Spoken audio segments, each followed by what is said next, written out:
Hi friends, welcome to my channel. ఈ వీడియోలో మనం మెగాస్టార్ చిరంజీవి అలాగే అలనాటి అందాల తార రాధా కలిసి నటించిన ఆల్ తెలుగు మూవీస్ గురించి వీడియోలో తెలుసుకుందాం. వీరిద్దరి కాంబినేషన్లో దాదాపుగా 16 సినిమాలు వచ్చినాయి. అన్నీ కూడా సూపర్ హిట్లు అయినాయి మ్యాక్సిమం అన్నీ కూడా. సో వాటి లిస్ట్ ఈ వీడియోలో తెలుసుకుందాం. ఈ మూవీస్లో ఏ మూవీ అంటే ఇష్టమో కింద కామెంట్ రూపంలో తెలియజేయండి. 1 గోండా 1984లో రిలీజ్ అయింది. కోదండరామరెడ్డి గారు దర్శకత్వం వహించారు. 2 నాగు 1985లో రిలీజ్ అయింది. తాతినేని ప్రసాద్ గారు దర్శకత్వం వహించారు. 3 దొంగ 1985లో రిలీజ్ అయింది. కోదండరామరెడ్డి గారు దర్శకత్వం వహించారు. 4 పులి 1985లో రిలీజ్ అయింది. రాజ్ భరత్ గారు దర్శకత్వం వహించారు. 5 రక్త సింధూరం 1985లో రిలీజ్ అయింది.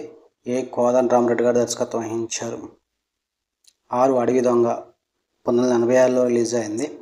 రాఘవేంద్ర గారు దర్శకత్వం వహించారు. 7 కొండవీటి రాజా 86లో రిలీజ్ అయింది. రాఘవేంద్ర గారు దర్శకత్వం వహించారు. 8 రుద్రనేత్ర 1989లో రిలీజ్ అయింది. రాఘవేంద్ర గారు దర్శకత్వం వహించారు. 9 రాక్షసుడు 1986లో రిలీజ్ అయింది. కోదండరామరెడ్డి గారు దర్శకత్వం వహించారు. 10 జయబుదంగ 1987లో రిలీజ్ అయింది. కోదండరామరెడ్డి గారు దర్శకత్వం వహించారు. 11 యముడికి మొగుడు 1988లో రిలీజ్ అయింది. రవిరాజా పినిశెట్టి గారు దర్శకత్వం వహించారు. 12 మరణ మృదంగం 1988లో రిలీజ్ అయింది. కోదండరామరెడ్డి గారు దర్శకత్వం వహించారు.